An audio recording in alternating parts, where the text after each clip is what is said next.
MotorWeek is made possible by TireRack.com, RockAuto.com, State Farm, and WeatherTech.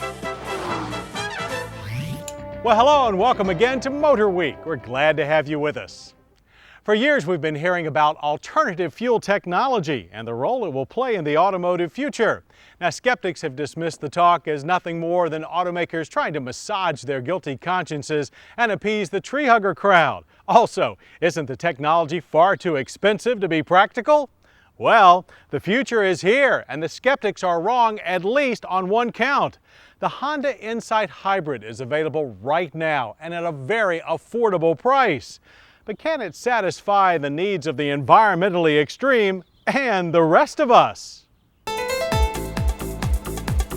Well, the answer to that question can be both yes and no, because while the 2000 Honda Insight is an unqualified success when it comes to delivering hybrid power technology at a practical price, its two-person capacity does rather limit its all-around usefulness to families. But when it comes to the task of transporting you around town to and from work in a highly fuel-efficient manner, and that is its primary function, the sporty-looking Insight is eminently practical. And the heart of that practicality can be found under the hood in the form of a gasoline-electric drive system Honda calls Integrated Motor Assist. And although it makes use of numerous advanced technologies, the operating principles of IMA are really quite simple. The IMA's primary motivation comes from this 1-liter single overhead cam 12-valve VTEC E 3-cylinder gasoline engine that weighs just 124 pounds. On its own, this little ULEV power plant produces 67 horsepower and 66 pound-feet of torque. If that doesn't seem like enough oomph to move you around town, don't despair. This mini motivator comes with a friend. It's a 10-kilowatt permanent magnet electric motor that, at just 2.5 inches wide, mounts neatly between the engine and transmission. Operating in parallel with the gasoline engine and powered by a rear-mounted compact nickel hydride battery pack, it is always ready with an additional boost of 25 pound-feet of torque. As a whole, IMA operates like this. From startup to shutdown, primary power comes from the gasoline engine. When moderate to heavy acceleration is called for, the electric motor automatically kicks in, providing the extra punch. When working together, total output of both gas and electric motors reaches 73 horsepower and 91 pound-feet of torque. Unlike Toyota's Prius hybrid, in the Insight, at no time are you running completely on electric power. But both take advantage of regenerative braking to recharge the batteries, eliminating the need to find a place to plug in. Also, unlike the auto-equipped Prius, the Insight only comes with a rather clunky and tall-geared 5-speed manual transmission. EPA estimates rate the Insight's fuel economy at 61 city and 70 highway. With only a few days for testing, we recorded 47.8 miles per gallon and 300 miles of heavy-footed, mostly city driving, and that's still very impressive. To further improve its stingy fuel economy, the Insight also has an idle stop mode that shuts the engine off at standstill while the trans is in neutral and the clutch disengaged. To resume power, simply engage the clutch and select first gear, and the car automatically restarts. Once up and running, we ran the Insight to 60 in 11.2 seconds, with the quarter mile passing in 18.1 seconds at 75 miles per hour. Initial power on takeoff is good. In fact, it's easy to induce wheel spin, and the Insight pulls strongly all the way to its 6,000 RPM red line. But power drops considerably when shifting to second and momentum is gained more slowly.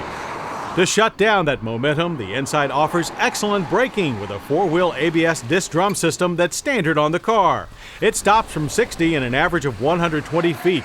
Our drivers praise the Insight's stability, pedal feel, and consistency during numerous runs on an 85-degree day. Despite looking like a sporty coupe, however, Insight handling is more econobox. The majority of the negative complaints were aimed at the 14-inch alloy-mounted low rolling resistance tires. The car itself feels balanced and stable and is equipped with a competent McPherson strut front twist beam rear suspension. But the tires provide very little grip, and it's easy to induce oversteer. There's also not much in the way of feel from the electric variable assist rack and pinion steering. But out in normal traffic, the Insight has no problem holding its own. Power is plentiful for urban assaults, and out on the interstate, the Insight easily maintains 70 miles per hour.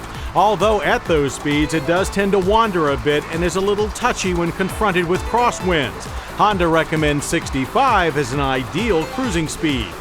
If the heart of the Insight is in its powertrain, then its soul can be found in its slippery styling and lightweight structure. And like the heart, it too is dedicated to squeezing long distances from a gallon of gas. Insight's aerodynamic design begins with a low, rounded nose stretched over a 56.5-inch wide track, a look that is distinctly Honda. The bulbous headlamps are smoothly integrated into the rounded front fenders, which join the sharply raked windshield and flowing to the rear over a 94.5-inch wheelbase like a teardrop. Full advantage is taken of the teardrop shape by narrowing the rear track 4.3 inches to 52.2 and covering the rear wheels with funky-looking drag-reducing fender skirts. This aluminum body is wrapped around a cutting-edge, high-strength aluminum chassis and framework that surrounds a somewhat Spartan yet comfortable interior.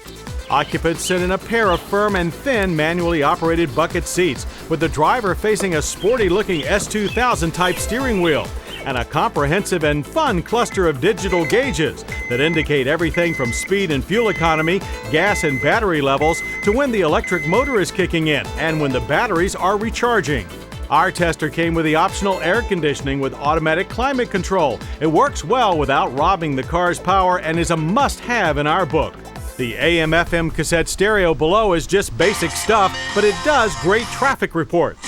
Storage throughout the cabin is adequate, and there's 5 cubic feet under the rear hatch behind the seats and another 1.5 in the storage compartment hidden in the rear floor. And just so you know, the Insight is not a bare-bones stripper. Power windows, door locks, and mirrors are standard. And so is the stripped-down base price of just $19,295. Our tester with the optional AC is still only $20,577. Who said hybrid technology isn't affordable? Plus, Honda has already pledged to put the Insight's powertrain into a larger, higher volume Civic soon. The 2000 Honda Insight clearly shows what can be accomplished when hybrid technology is approached with a mainstream result in mind. And with plenty of competition on the horizon, Honda's not the only one thinking that way. If Honda's Insight, Toyota's Prius, and the other hybrids on the way are successful, they will also provide plenty of motivation for the fuel-conscious fellowship to accelerate their pursuit for greener highways. As for the rest of us, well, you got to admit, this funky little Insight might not look so bad sitting in our garage, right next to the diesel Excursion.